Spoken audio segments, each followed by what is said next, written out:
જય દ્વારકાધીશ, જય જવાન, જય કિસાન. તો મિત્રો આપણે આ રીંગણી અને હરગવાનું આંતરપાકનો રોપ છે આપણે,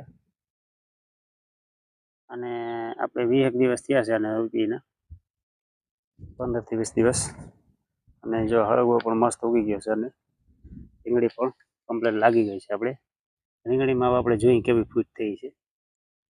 આ જો મિત્રો, રીંગણીને જેટલી ડાળખી હતી ને, પાંદડા જેટલા હતા ને, જેટલા પાંદડા ખેર્યા ને આપણે આ ફૂટ જોવા મળે છે. અને આ ફૂટ માટે અમુક લોકો આપણે વિડીયો મોકલતા હોય છે કે અમારી આ દવા છાંટો, અમારી આ દવા છાંટો. મિત્રો, રીંગણીને કંઈ ફૂટ માટે દવા છાંટવાની જરૂર જ નથી. રીંગણીને ખાસ ધ્યાન રાખવાનું કે રીંગણીને તમારે ડોકો મળ્યો અને ઈયળ ન આવવી જોઈએ. જો આમાં કેટલી ફૂટ નીકળી ગઈ છે આ રીંગણીને. આપણે રીંગણી સોંપીને 10 થી 15 દિવસ થયા છે. આ આપણે ભેગો એનો હરગવો પણ છે. અને મિત્રો, રીંગણીને જે સોંપીને ત્યારે અને માઇકોરાજા અને ટ્રાઇકોડર્માના બેને ટુવા દઈ દેવાના. સોંપીને થઈ બેડ પલાળી પછી ચોપવાની. એટલે જો મિત્રો, બધી રીંગણી ટોટલ આપણી કમ્પ્લીટ છોટી ગઈ છે. આ બધીમાં મેંદી આપણે ફૂટની કરવા જ મેંદી છે. તમે જોઈ શકો, લાગે જગ્યાએ આપણે ફૂટ નીકળી ગઈ છે.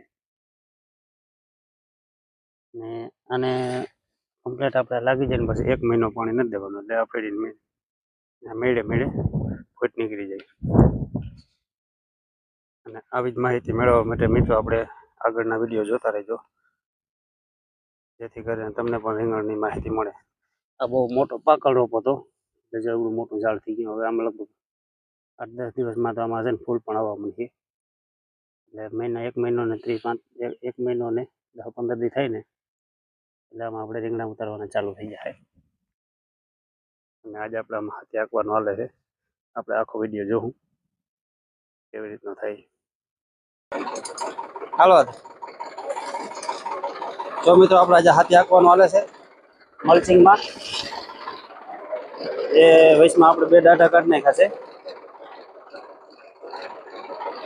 અને આમાં આપણે મોર પગા સડાવેલ છે. અને વાહે 2 આપણે થાંભલાના 2 કટકા રાખ્યા છે. એ આપણે થોડા ઢેફા ભાંગતા જાય. અને અમારા ગારાનું ચીકણું વધારે થઈ ગયું એટલે ઢેફા થોડાક વધારે છે. તો તમે જોઈ શકો છો